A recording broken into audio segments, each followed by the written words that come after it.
Karena itu, hendaklah orang-orang yang menjual kehidupan dunia untuk kehidupan akhirat berperang di jalan Allah. Dan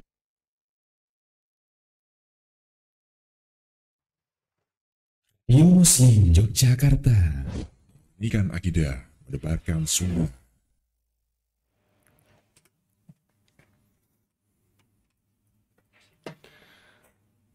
Bismillahirrahmanirrahim. Assalamualaikum warahmatullahi wabarakatuh. Alhamdulillah, wassalatu wassalamu ala rasulillah wa ala alihi wa sahbihi wa man walah, wa la hawla wa la quwwata illa billahi amma ba'd. Rabbi syrah li sadri wa yassir li amri wa hlul 'uqdatam min lisani yafqahu qawli. Para pendengar radio Muslim yang dimuliakan Allah Subhanahu wa taala, alhamdulillah kembali kita panjatkan puji syukur kepada Allah Subhanahu wa taala yang telah menganugerahkan kita nikmat yang begitu banyak sehingga pada sore hari ini kita dapat berjumpa kembali dalam pembahasan Kitab Tauhid di bab terakhir yang ditulis oleh penulis yaitu Syekh Muhammad bin Abdul Wahhab rahimahullahu taala yang disyarah atau diberi penjelasan oleh Ustaz Dr. Firanda Anirja LCMA hafizahullahu ta'ala. Bab yang kita bahas ini adalah bab mengenai keagungan Allah Subhanahu wa ta'ala. Ya, beliau memberikan judul Ma ja'a fi qaulillahi ta'ala wa ma qadarullaha haqqa qadrihi. Bab tentang firman Allah Subhanahu wa ta'ala yang berbunyi yang artinya dan mereka tidak mengagungkan Allah dengan semestinya. Wal ardu jami'an qabdatuhu yaumal qiyamah. Dan bumi sepenuhnya dalam genggaman Allah pada hari kiamat sampai ayat selesai. Ini bab yang berbicara tentang bagaimana Allah Subhanahu wa taala itu betul-betul maha agung yang tidak layak bagi seorang pun untuk menyekutukan zat yang maha agung ini. Dan ini adalah bab yang sangat indah sebagai penutup, di mana total dari pembahasan kitab Tauhid ada 66 bab, dan semua kesyirikan yang dibahas pada buku ini semuanya bersumber dari tidak mengagungkan Allah Subhanahu wa ta'ala. Ya, tidak betul-betul mengagungkan Allah Subhanahu wa ta'ala sehingga manusia berbuat syirik. Ya.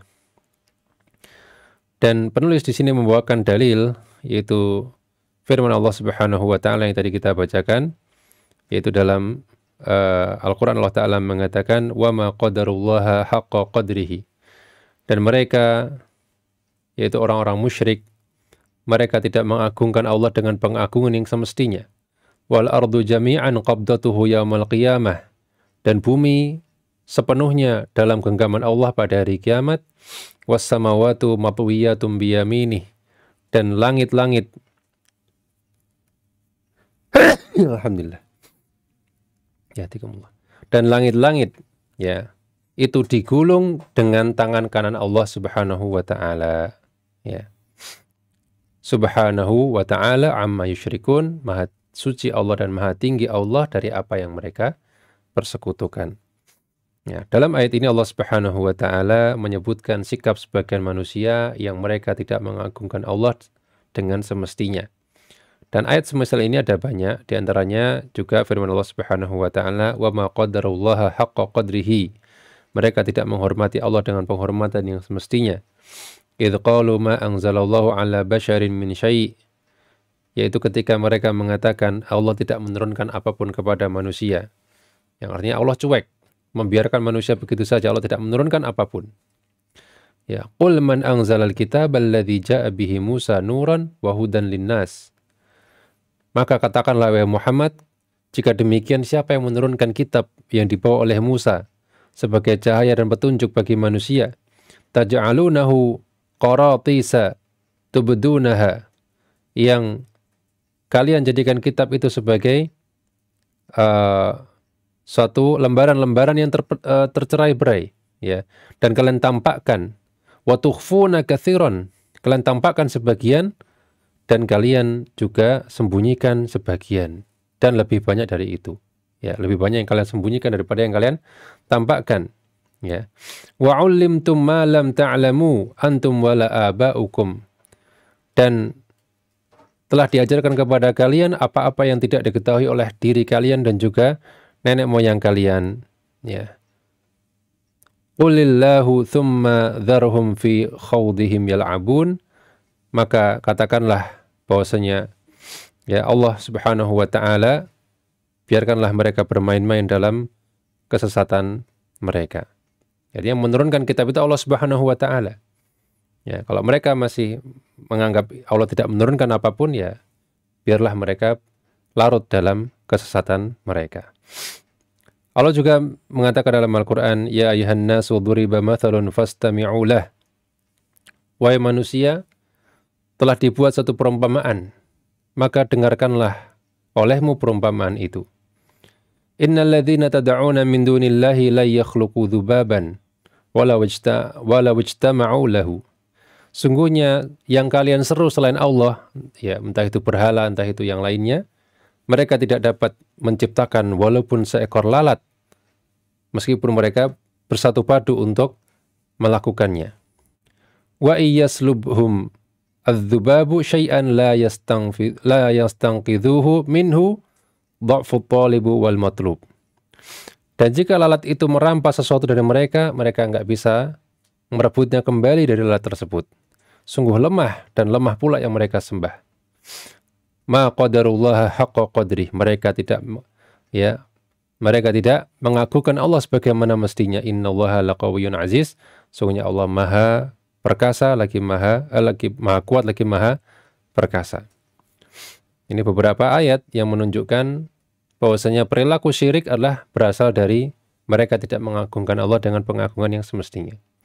Termasuk bab yang kita bahas dulu pernah, bab tentang istihza biddin, ya, mengolok-olok agama juga berasal dari sikap tidak mengagungkan Allah dan Rasul-Nya, ya. Dan kembali ke sini bahwasanya mereka dalam ayat ini, ya, mereka menyamakan Allah dengan yang mereka sembah selain Allah. Padahal Allah Maha Pencipta, Maha Berkuasa, sedangkan yang mereka ciptakan tidak bisa menciptakan lalat, dan tidak bisa pula, ya, ketika lalat mengambil sesuatu dari mereka, mereka tidak mampu mengambilnya kembali. Sehingga kalau mereka menyamakan Allah dengan sesembahan mereka, ini sesuatu yang sangat tidak beradab kepada Allah Subhanahu wa taala, ya. Allah Ta'ala mengatakan, Allahu khairun amma yusyrikun. Apakah Allah yang lebih baik ataukah apa yang mereka persekutukan? Tentu jawabannya jelas, yaitu Allah Subhanahu wa taala. Baik, ini ayat pertama yang menjadi dalil dalam bab ini, yaitu tentang sebab kesyirikan adalah tidak mengagungkan Allah Subhanahu wa taala. Kemudian di sini penulis juga membawakan sebuah hadis dari Ibnu Mas'ud radhiyallahu anhu, bahwasanya ada salah seorang pendeta Yahudi yang datang kepada Nabi sallallahu alaihi wasallam dan mengatakan, "Ya Muhammad, inna najidu anna Allah yaj'alu samawati ala isba'." Yahudi ini mengatakan, "Wahai Muhammad, sungguh kami dapati dalam Taurat bahwasanya Allah meletakkan langit di atas satu jari." Ya. Wal ardain 'alal isba'. Ala isba'in. Dan Allah juga meletakkan pohon-pohon di atas satu jari. Ya, wal aradin ala isbi' afwan, ya. Wal aradin ala isbi'. Pohon-pohon dalam satu jari. Atau bumi dalam satu jari. Ya, kemudian wasyajara ala isba', dan meletakkan pohon-pohon dalam satu jari. Wal ma'a ala isba', dan meletakkan air di atas satu jari. Wathara ala isba', dan meletakkan tanah dalam satu jari.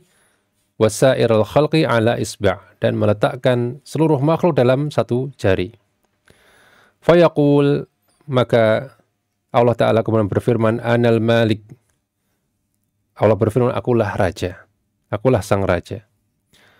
Mendengar ini, maka fadhahikan Nabi sallallahu alaihi wasallam, maka Nabi pun tertawa atau tersenyum. Hatta badat nawajidhuhu, sampai terlihat gigi geraham beliau. Tasdiqan liqaulil habr, yang mana tertawanya beliau ini adalah karena membenarkan atau membenarkan perkataan pendeta tersebut. Thumma qara'a, kemudian Allah Ta'ala kemudian Nabi SAW membacakan firman Allah Subhanahu wa Ta'ala, wa ma qadarullaha haqqa qadrihi wal ardu jami'an qabdatuhu yaumal qiyamah. Dan mereka tidak mengagungkan Allah dengan sebenar-benarnya mengagungkan, dan bumi seluruhnya di genggaman Allah pada hari kiamat. Dan ada riwayat lain yang intinya sama, yaitu bagaimana Allah Subhanahu wa Ta'ala meletakkan langit dan bumi dalam satu jari. Nah, hadis ini ya menjelaskan tentang keagungan Allah Subhanahu wa Ta'ala, bahwasanya Allah memiliki sifat tangan yang ada jari-jarinya. Ya, ini sebagaimana kaidah Ahlussunnah wal Jamaah, bahwasanya kita menetapkan apa yang Allah tetapkan bagi dirinya atau yang Rasul tetapkan bagi Allah Subhanahu wa Ta'ala. Kalau Allah menyatakan sesuatu dalam Al-Quran, kita benarkan, kita yakini. Begitu pula ketika Rasul menyatakan sesuatu tentang Allah, kita juga benarkan. Dan kaidah kita juga adalah bahwasanya kalau kita menetapkan sifat Allah, maka tentu kita juga ya tidak menyerupakan Allah dengan makhluk. Ya, walaupun mungkin sama-sama punya sifat yang namanya sama, namun hakikatnya tentu berbeda. Kita punya tangan, ya. Allah juga punya tangan, namun tangan Allah tidak sama dengan tangan makhluk. Ya, ketika Nabi sebutkan bahwa Allah punya jari-jari isba', ya, maka tentu jari-jari Allah tidak sama dengan jari-jari kita.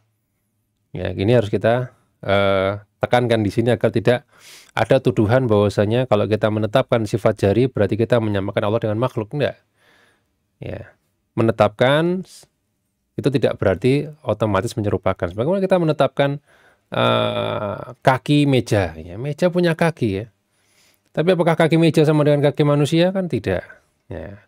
Tapi kita menetapkan kaki nggak bagi meja? Ya ada, meja ada kakinya. Ya. Apakah kemudian kita menyamakan kaki meja dengan kaki manusia? Jawabannya tidak. Sama. Berarti kalau kita menetapkan sifat Allah, tidak berarti kita menyerupakan Allah dengan makhluk. Ya, kita harus selalu ingat itu.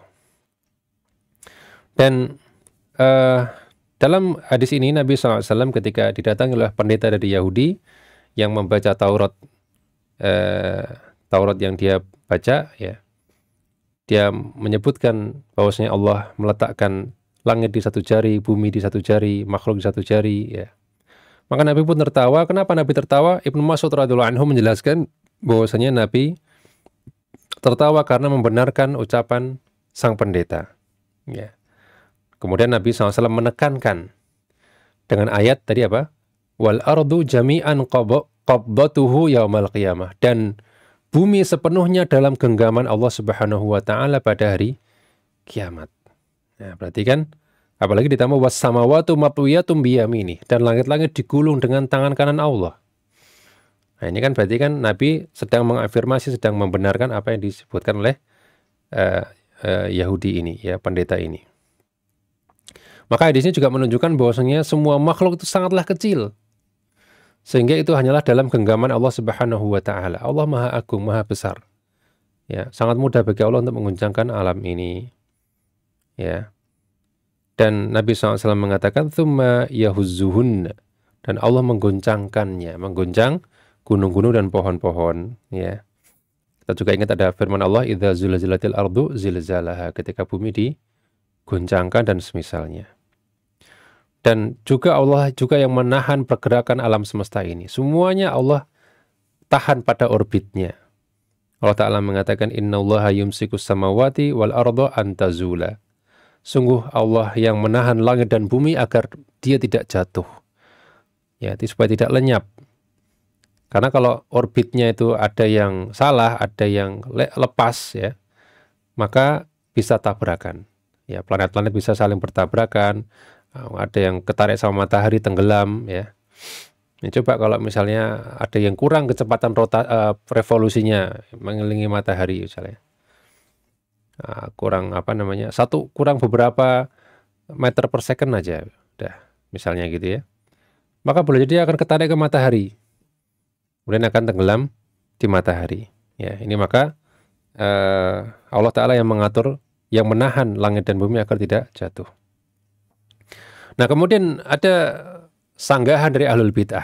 Ya, ahlul bid'ah, kita tahu ahlul bid'ah mereka menolak sifat-sifat Allah. Ya, dengan alasan tadi, kalau kita menetapkan sifat Allah ini, wah ini menyamakan Allah dengan makhluk. Sehingga mereka mentakwil. Mentakwil itu berarti ya mengartikan dengan arti yang lain, arti yang bukan arti yang hakiki. Ya, kayak misalnya tangan mereka artikan bukan dengan tangan tapi dengan misalnya kekuasaan. Kemudian bisa juga diartikan dengan rahmat dan seterusnya. Maka kita jawab, ya, bahwasanya mereka mengatakan bahwasanya Nabi pertama mereka mengatakan bahwasanya Nabi sebetulnya menyalahkan perkataan orang Yahudi tersebut. Maka kita jawab bahwasanya kalau Yahudi tersebut mengatakan sesuatu yang salah, maka Nabi tidak akan tertawa, Nabi justru akan marah. Ya. Kita tahu Nabi ketika ada seorang yang berkata sesuatu yang mengandung kesyirikan, Nabi marah. Ya, misalnya Nabi disebutkan telah datang seorang yang mengetahui masa depan. Nabi marah. Ya. Ketika Nabi disebutkan tentang yang pernah kita bacakan kemarin, ya, bahwasanya ada seorang Arab Badui mengatakan nastashfi'u billahi alaik, kami menjadikan Allah sebagai perantara bagi engkau wahai Rasul. Nabi marah karena ini nggak sesuai dengan tauhid. Artinya Nabi kalau sesuatu yang nggak salah pasti reaksinya bukan tertawa. Ya. Jadi maka Nabi dalam hal ini membenarkan apa yang disebutkan oleh Yahudi tersebut. Yang kedua adalah bahwasanya Ibnu Mas'ud sendiri yang mengatakan bahwasanya Nabi tertawa karena tasdiqan liqaulil habr. Nabi tertawa karena membenarkan ucapan pendeta Yahudi tersebut. Ya. Dan Al-Bid'ah kembali akan mengatakan, loh ini Ibnu Mas'ud salah memahami. Loh kok malah sahabat salah, kok kamu benar? Ini kan menjadi suatu yang masalah juga, ya. Kamu lebih benar daripada Ibnu Mas'ud. Padahal Ibnu Mas'ud lah yang membersamai Nabi, yang paling tahu tentang Nabi, tentang ucapan-ucapan Nabi. Kenapa kok tiba-tiba Anda merasa lebih tahu daripada sahabat Abdullah bin Mas'ud? Ini kan juga menjadi masalah, ya. Padahal Nabi SAW mengatakan, man ahabba ayyaqra'a al-Qur'an ghabban kama unzila falyaqra'hu ala qiraati ibni Ummi Abd. Siapa yang ingin membaca Quran dengan benar sebagaimana diturunkan, maka hendaknya dia membaca dengan bacaannya Abdullah bin Mas'ud. Saking pahamnya beliau tentang Al-Quran. Jadi kalau dibilang Ibnu Mas'ud salah dalam memahami tertawanya Nabi, wah ini kurang ajar, ya. Anda, kalau saya disuruh percaya sama Ibnu Mas'ud atau sama Anda, saya percaya sama Abdullah bin Mas'ud daripada sama Anda, gitu ya. Kemudian yang ketiga, ya, ketika Nabi setelah itu membacakan ayat Al-Quran, berarti menunjukkan bahwasanya Nabi menguatkan apa yang disebutkan oleh Yahudi tersebut dengan ayat Al-Quran. Ya, Nabi bukannya marah, Nabi tertawa dan kemudian menambahkan ayat yang mendukung ayat tersebut. Itu dia, wal ardu jami'an qabdatuhu yaumal qiyamah, dan bumi seluruhnya jadi genggaman Allah pada hari kiamat, was samawati matwiyatun biyaminih, dan langit-langit digulung dengan tangan kanannya. Berarti ini menguatkan bahwasanya hadis tersebut benar. Atau perkataan Yahudi tersebut benar. Dan yang keempat, bantahan kepada ahli bidah adalah kalau memang yang disebutkan oleh Yahudi itu salah, maka harusnya Nabi mengoreksi, membuat atau menjelaskan kesalahannya. Karena dalam kaidah usul disebutkan ta'khirul bayani an waqtil hajati la yajuz. Menunda penjelasan ketika waktu dibutuhkan adalah sesuatu yang tidak dibolehkan. Ya, Nabi harusnya tidak boleh menunda penjelasan. Kalau memang salah, Nabi harusnya langsung mengoreksi, dan memang itulah sifat Nabi SAW. Ya, harusnya kalau memang salah, Nabi pasti akan langsung mengoreksi. Tapi nyatanya Nabi tidak mengoreksi. Berarti ini apa yang disebutkan pendeta yang disebut sesuatu yang benar. Ya. Dan juga kisah di atas menunjukkan bahwasanya tidak semua ayat dalam Taurat dan juga Injil itu adalah ayat yang sudah ayat sudah diganti. Mungkin sebagiannya masih ada yang benar. Ya. Jadi kita tidak katakan bahwasanya seluruhnya itu salah, tidak. Ya. Makanya kalau ada debat tentang ayat-ayat Injil antara mungkin orang Islam dengan Kristen gitu ya, orang non-Muslim, orang Nasrani debat misalnya, kok ayat Injil kan katanya diubah, kok Anda masih memperdebatkan? Loh, kami tidak mengatakan semuanya salah. Boleh jadi sebagiannya benar. Ketika itu sesuai dengan apa yang ada dalam Al-Quran, maka sangat mungkin dia adalah ayat yang benar, yang masih tidak diubah. Ya, tapi juga kita tidak bisa pastikan juga. Yang jelas ayat ini ketika tidak bertentangan, ya mungkin saja dia ayat yang benar. Tapi kalau yang bertentangan, terutama dalam masalah akidah, sudah pasti bukan ayat yang benar. Ya. Jadi tidak semuanya kita salahkan. Ya, yang benar kita tawakuf. Ya, kalau ada ayat tentang yang tidak didustakan Al-Quran dan juga tidak dibenarkan Al-Quran, ya kita tawakuf aja, kita abstain. Ini bisa jadi ya, bisa jadi tidak. Ya, tidak perlu kita dustakan. Tapi jangan juga kita benarkan. Ya, Nabi SAW mengatakan, la tusaddiqu ahlal kitab wa la tukadzibuhum. Jangan kamu benarkan ahli kitab, jangan pula kamu dustakan.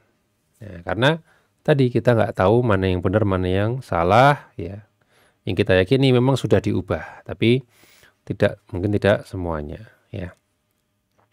Maka kembali ke yang masalah tadi, bahwasanya kalau ada satu penjelasan di Taurat tentang yang mungkin masih ada sampai sekarang ya, yang dicetakkan sekarang atau dicetakkan dulu mungkin di Injil Barnabas atau yang lainnya, bahwasanya Allah menggenggam langit dan seterusnya, itu berarti benar. Ya, tidak kita dustakan karena itu memang sesuai dengan Al-Quran. Ya. Baik.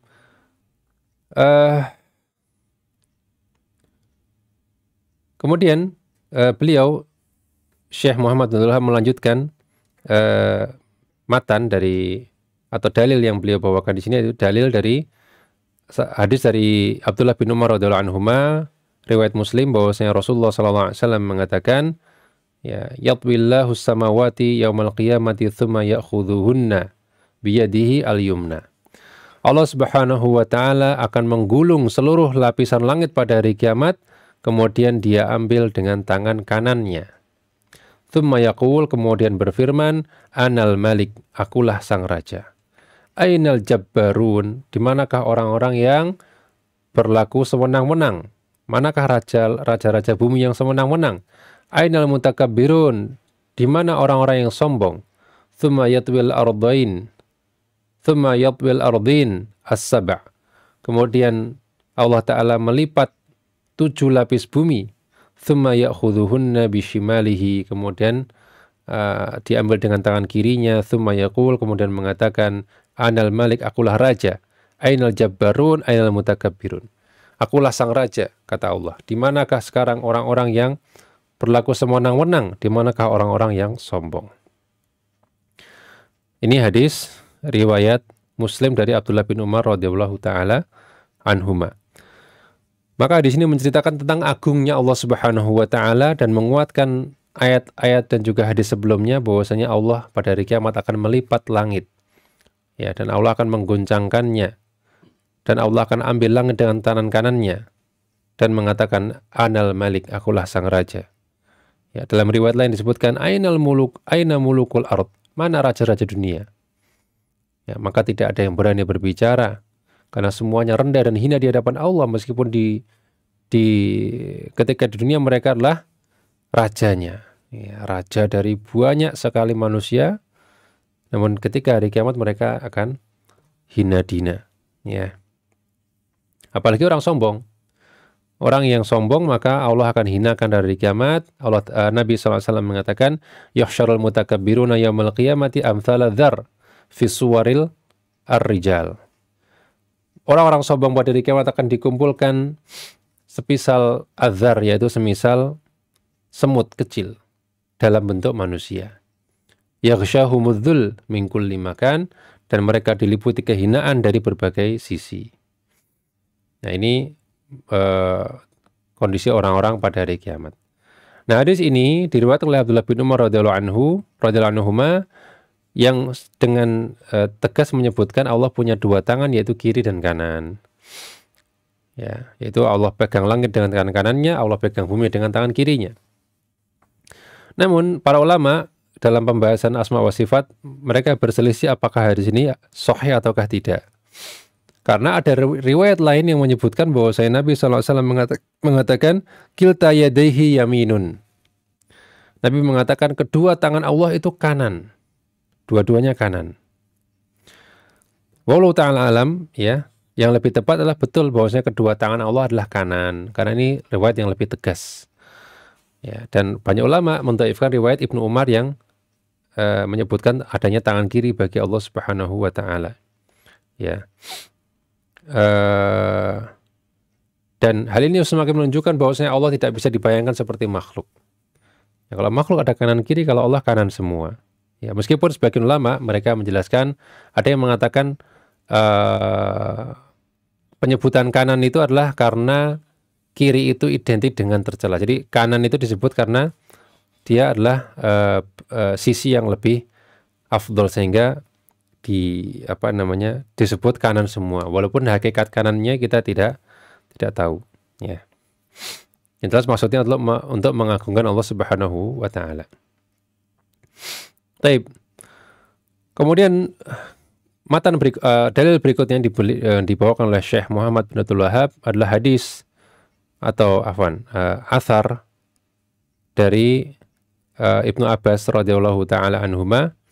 Ia mengatakan mas-samawatu sab'u wal ardun as-sab'u fi kaffir rahmani illa ka khardalatin fi yadi ahadikum.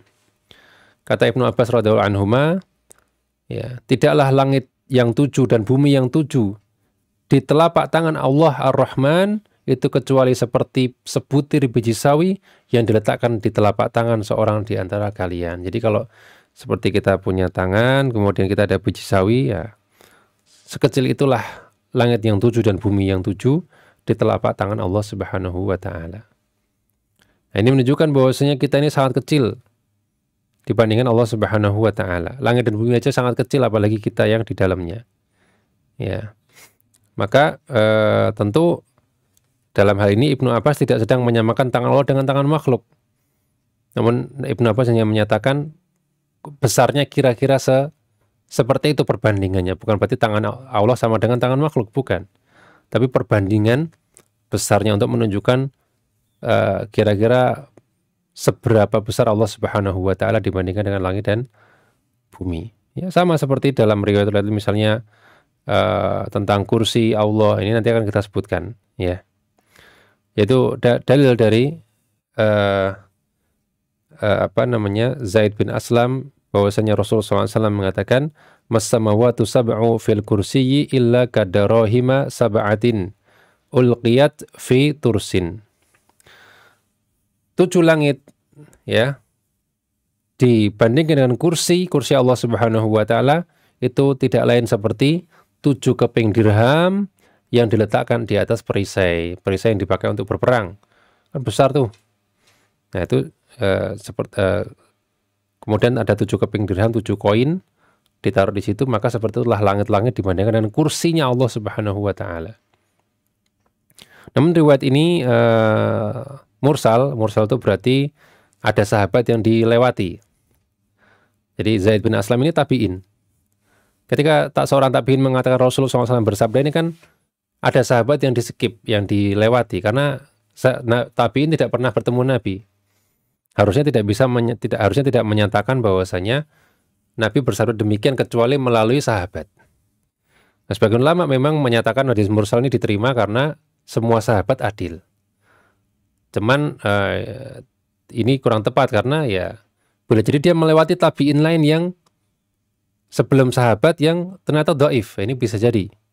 Sehingga tidak bisa kita anggap sahih, sehingga di sini dhaif. Namun maknanya benar, ya. Maknanya benar bahwasanya memang kursi Allah itu besar, lebih besar daripada langit dan bumi. Wasi'a kursiyyuhu samawati wal ard. Dan kursi Allah meliputi langit-langit dan juga bumi. Kemudian dalil lain yang disebutkan di sini bahwasanya Abu Dzar radhiyallahu anhu mengatakan, aku mendengar Rasulullah sallallahu alaihi wasallam bersabda, "Mal kursiyyu fil 'arsy illa ka halqatin min hadidin ulqiyat baina dhahrai falatin minal ard." Kursi dibandingkan dengan ars Ya, itu hanyalah seperti gelang besi atau suatu cincin yang dibuang di tengah-tengah padang pasir. Kursi Allah dibandingkan arsy-nya Allah itu seperti cincin yang dilempar di padang pasir. Padahal kursi tadi sudah sangat besar. Ya, sudah wasi'a kursiyyuhu samawati wal ard. Ya, kursi Allah meliputi langit dan bumi. Nah, itu baru kalau dibandingkan arsy-nya seperti cincin yang dilempar di padang pasir. Ya. Itu arsy-nya Allah Subhanahu wa taala, apalagi Allah Subhanahu wa taala, ya. Dalil berikutnya ini masih seputar keagungan Allah Subhanahu wa taala. Jadi kita lihat betapa kecilnya diri kita di hadapan Allah Subhanahu wa taala dan betapa agungnya Allah Subhanahu wa taala dari riwayat-riwayat yang kita sudah bacakan tadi. Kemudian diriwayatkan dari Abdullah bin Mas'ud radhiyallahu anhu bahwasanya beliau radhiyallahu anhu mengatakan, "Bainas sama'i dunya wallati taliha 500 amin." Jarak antara langit yang paling bawah dengan yang berikutnya adalah sekitar 500 tahun. Jaraknya ya, cukup jauh. Bukan 500 meter, 500 kilo, tapi 500 tahun. Ya. Wa baina kulli sama'in wa sama'in 500 am. Dan setiap antar langit jaraknya 500 tahun. Ya. Wa baina sama'i as-sabi'ah wal kursi 500 am. Dan jarak antara langit paling tinggi yaitu langit ke-7 dengan ars itu 500 tahun juga. Wa bainal kursi wal ma 500 amin. Dan antara kursi dengan air yang merupakan sesuatu yang di bawah ars, ya, kata Nabi SAW, wa arsyuhu 'alal ma, dan arsy Allah di atas air. Maka ada air dulu sebelum ars. Maka antara kursi Allah dengan air yang mendasari ars itu adalah 500 tahun. Wal arsyu fawqal ma, dan ars itu di atas air. Wallahu fawqal ars, dan Allah di atas ars. La yakhfa 'alaihi syai'un min a'malikum. Dan dalam kondisi Allah di atas ars dan sudah setinggi itu 500 tahun kali 7 kali 8 ya, dan seterusnya, itu tidak ada yang tersembunyi bagi Allah dari perbuatan kalian. Setinggi itu Allah beristiwa di atas ars, namun apa yang kita lakukan di sini yang kecil ini Allah Maha mengetahuinya. Maka hari ini menunjukkan betapa luasnya alam semesta. Ya, sangat luas. Ya, dan Allah sangat tinggi kalau dilihat dari penjelasan sangat tinggi, 500 tahun ya. Ya, namun tidak dengan jauhnya, tingginya Allah tetap tidak luput dari apa yang kita kerjakan. Huwal awwalu wal akhiru wal zahiru wal batin. Dialah Allah yang awal, yang akhir, yang zahir dan yang batin, yang Maha mengetahui apa yang tersembunyi. Nabi juga mengatakan, wa anta zahiru falaysa fawqaka syai' wa antal batin falaysa dunaka syai'. Ya, engkaulah Maha zahir yang tidak ada sesuatu pun di atasmu, dan engkaulah Maha batin yang tidak ada yang tersembunyi bagimu. Ini nama Allah Subhanahu wa taala yang menunjukkan Allah mengetahui apa yang kita kerjakan. Kemudian riwayat berikutnya dari Al-Abbas bin Abdul Muttalib radhiyallahu anhu bahwasanya Rasulullah SAW mengatakan, hal tadruna kam bainas sama'i wal ard. Tahukah kalian berapa jarak antara langit dan bumi? Maka para sahabat mengatakan, Allahu wa rasuluhu a'lam, Allah dan Rasulnya lebih tahu. Qala bainahuma masiratu 500 sanah. Maka beliau mengatakan, jarak antar langit dan bumi itu sekitar yaitu 500 tahun perjalanan. Wa baina kulli sama'in ila sama'in masiratu 500 sanah. Jarak antar langit juga 500 tahun perjalanan. Wa kathfu kulli sama'in masiratu 500 sanah. Dan tebalnya setiap langit adalah perjalanan 500 tahun. Antara satu langitnya itu, tebal satu langit adalah 500 tahun. Wa baina sama'i as-sabi'ah wal arsh bahrun baina asfalihi wa a'lahu kama baina sama'i wal ard. Dan antara langit ke-7 dengan ars ada air. Dan antara dasar air dengan permukaannya itu seperti jarak langit dengan bumi.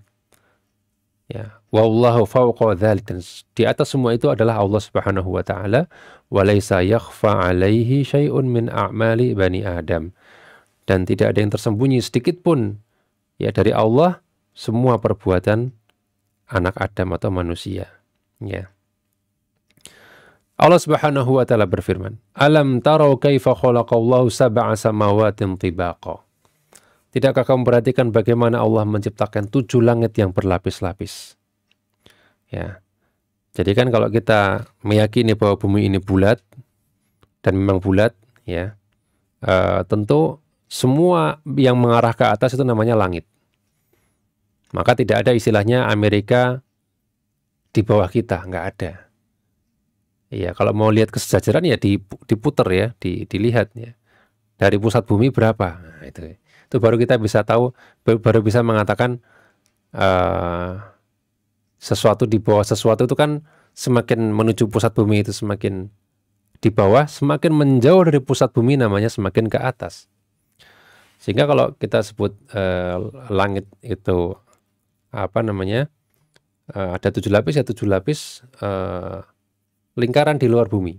Ya, terus sampai 7, kemudian nanti ada kursi, ada air, kemudian ada arsy, ada Allah Subhanahu wa taala yang di luar alam semesta.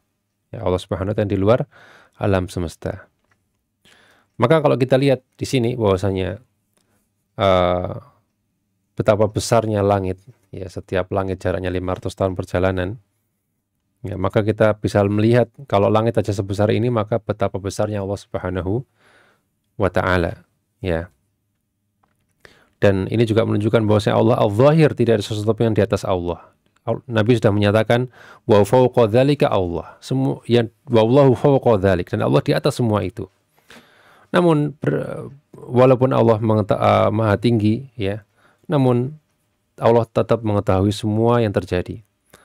Allah Ta'ala mengatakan wa ma tasqutu min waraqatin illa ya'lamuha. Dan tidak ada sehelai pun daun yang jatuh kecuali Allah pasti mengetahuinya. Ya. Maka kalau kita sudah paham betapa agungnya Allah Subhanahu wa taala, ya, maka berarti kita tahu betapa zalimnya orang yang telah berbuat syirik kepada Zat yang Maha Agung ini. Oleh karena itu Allah Ta'ala mengatakan inna syirka la dzulmun azim. Sungguhnya kesyirikan merupakan kezaliman yang besar. Karena namanya zalim menempatkan sesuatu tidak pada tempatnya. Menempatkan sesuatu tidak pada tempatnya. Ya, harusnya mereka melakukan ini, kok melakukan itu namanya zalim. Nah, termasuk harusnya mereka mengagungkan Allah dengan bertauhid kepada Allah, menyembahnya kepada Allah, namun mereka malah melakukan hal yang lain. Malah menyembah kepada selain Allah, meminta kepada selain Allah. Ya, beribadah kepada selain Allah, maka ini perbuatan zalim. Ya, tidak pada tempatnya. Ya, Allah Ta'ala mengatakan wa ma qadarullah haqqa qadri. Mereka tidak mengagungkan Allah sebagaimana mestinya. Ya. Sehingga ini perbuatan yang sangat tidak pantas bagi orang-orang musyrik untuk menyekutukan Allah Subhanahu wa Ta'ala. Ya. Allah Ta'ala mengatakan alhamdulillahilladzi khalaqas samawati wal arda wa ja'ala adh-dhulumati wan nur thumma alladhina kafaru bi rabbihim ya'dilun. Segala puji bagi Allah yang telah menciptakan langit dan bumi dan menciptakan kegelapan dan terang. Namun orang-orang yang kafir, mereka menyekutukan Allah Subhanahu wa taala, kafir berpaling dari Allah Subhanahu wa taala. Jadi ini menunjukkan Allah sudah ciptakan langit dan bumi, namun orang-orang kafir malah berpaling. Ya. Dan juga Allah berfirman tentang perkataan orang kafir pada hari kiamat, "Tallahi in kunna lafi dhalalin mubin." Demi Allah, sungguh kita dulu ketika di dunia dalam kesesatan yang nyata. Kenapa? Idnu sawwikum bi rabbil alamin, karena kami menyamakan kalian wahai berhala-berhala dengan Rabbul Alamin, dengan Allah Subhanahu wa taala, Rabb semesta alam. Ya, mereka menyesal. Dulu kami sesat karena menyamakan kalian wahai sesembahan-sembahan dengan Allah Subhanahu wa taala yang menciptakan langit dan bumi, ya. Padahal tentu yang berhak disembah hanyalah Allah Subhanahu wa taala, ya. Kata Allah, Allahu khairun amma yusyrikun. Apakah Allah yang lebih baik ataukah yang mereka persekutukan? Ya, yang mereka syirikan, ya, yang mereka sembah tentunya Allah Subhanahu wa taala. Ya, Allah juga mengatakan, "A'arbabun mutafarriquna khairun amillahu al-wahidul qahhar?" Manakah yang lebih baik? Tuhan yang beraneka ragam itu, ataukah Allah yang Maha Esa lagi Maha Perkasa? Ini pertanyaan Nabi Yusuf kepada Sahibus Sijin, kepada penghuni Sahibai Sijin, kepada dua orang penghuni di penjara tersebut, mana yang lebih baik, Allah ataukah Rabb yang bermacam-macam? Ya, tentunya Allah Subhanahu wa Ta'ala. Ya.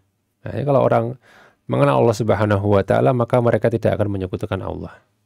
Namun ketika orang tidak mengenal Allah Subhanahu wa Ta'ala, tidak tahu keagungan Allah, ya yang terjadi adalah mereka kemudian berani melakukan kesyirikan dan menghinakan diri di hadapan yang tidak punya kekuasaan apapun, ya, berupa mayat, berupa patung, berupa berhala dan lain sebagainya. Ya. Maka inilah akhir dari pembahasan kitab tauhid, ya.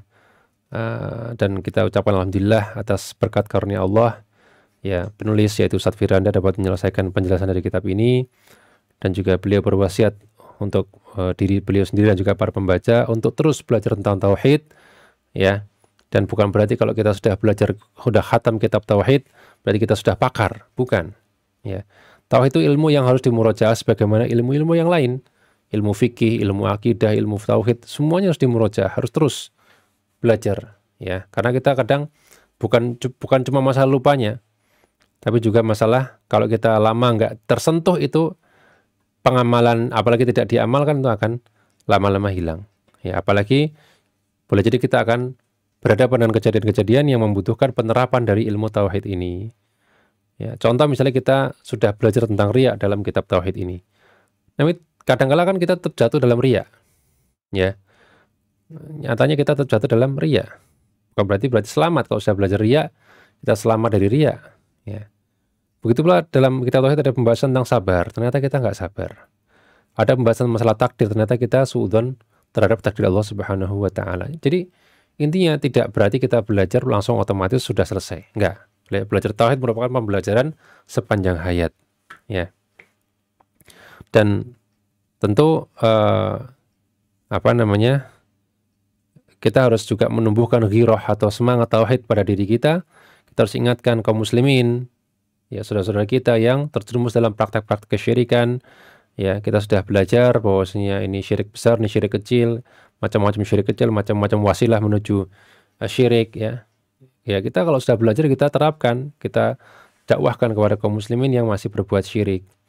Ya, di mana mereka masih ada yang kemudian masih menyembah selain Allah, ya, berupa jin, ya, mayit, wali-wali dan seterusnya. Ya, ada juga yang menyembah hewan, ya. Ini dan juga kita temui masih ada yang meremehkan Allah Subhanahu wa Ta'ala, mengolok-olok agama Islam, mengolok-olok Allah dan Rasulnya. Ini semua cacat tauhid yang harus kita basmi, kita berantas, kita dakwahkan kepada masyarakat tentang bagaimana yang benar, ya. Dan sebagaimana sunnatullah, ya, Allah telah takdirkan akan selalu ada pertarungan antara hak dan batil, ya. Ketika Allah berikan nikmat untuk mengenal tauhid, kita harus serukan tauhid, karena selalu ada yang akan menyimpang, ya, kemudian bahkan memusuhi, ya, memfitnah, memojokkan kita, mengatakan kita Wahabi dan seterusnya. Ya, tapi kita perlu sabar. Kita perlu sabar, tidak perlu peduli dengan tuduhan-tuduhan mereka, kita tetap berdakwah, ya, walaupun tadi banyak celaan, ya. Kita tetap akan mengingkari kemungkaran-kemungkaran, ya, mengingkari orang-orang yang meminta-minta kepada kubur, ya, kemudian orang yang pakai jimat, meyakini jimat ini punya khasiat demikian-demikian, mengingkari orang-orang yang meramal dan seterusnya, ya. Kita akan terus berdakwah. Dan semoga Allah berikan pahala yang besar kepada penulis yaitu Syekh Muhammad Abdul Wahab, dan juga kepada pensyarah yaitu Ustadz Dr. Firanda Adrijah Hafizahullah Ta'ala, karena ini sangat bermanfaat, ya, sangat membuka mata kita semua. Dan mungkin banyak di antara kita yang baru tahu berbagai macam syirik, baik itu syirik yang zahir maupun yang khafi, baik yang besar maupun yang kecil, baik yang yang tampak maupun tidak tampak, semuanya kita mungkin banyak yang baru tahu dari mempelajari kitab ini, ya. Dan beliau nulis ini karena kebutuhan, karena memang butuh, ya. Dan inilah bagaimana para ulama mereka tidak kemudian kurang kerjaan gitu ya. Mereka memang merasa perlu untuk nulis, mereka nulis ya. Hendaknya kita juga demikian karena di masa beliau banyak sekali kesyirikan. Ya, termasuk di antaranya adalah orang yang datang ke kuburan Zaid bin Khattab, ya kakaknya Umar bin Khattab. Ya, maka Syekh Muhammad Abdullah menegur mereka dan mengatakan Allahu khairu min Zaid, Allah lebih baik daripada Zaid. Ya, sehingga beliau menulis kitab tauhid. Kemudian beliau berdakwah tauhid sampai akhirnya beliau kemudian bekerjasama dengan penguasa Najd yang kemudian menjadikan berdirinya negara Arab Saudi, sehingga kemudian negara tersebut berdiri di atas syariat, ya. Dan ini diantara buah dakwah tauhid, yaitu dakwahnya Syekh Muhammad Abdul Wahhab rahimahullahu taala. Ya, dan kita harus mendoakan beliau ya, supaya beliau mendapatkan pahala yang banyak dari apa yang beliau tulis di sini.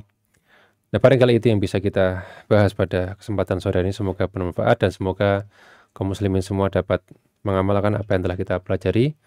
Demikian, wallahu ta'ala a'lam bis-shawab.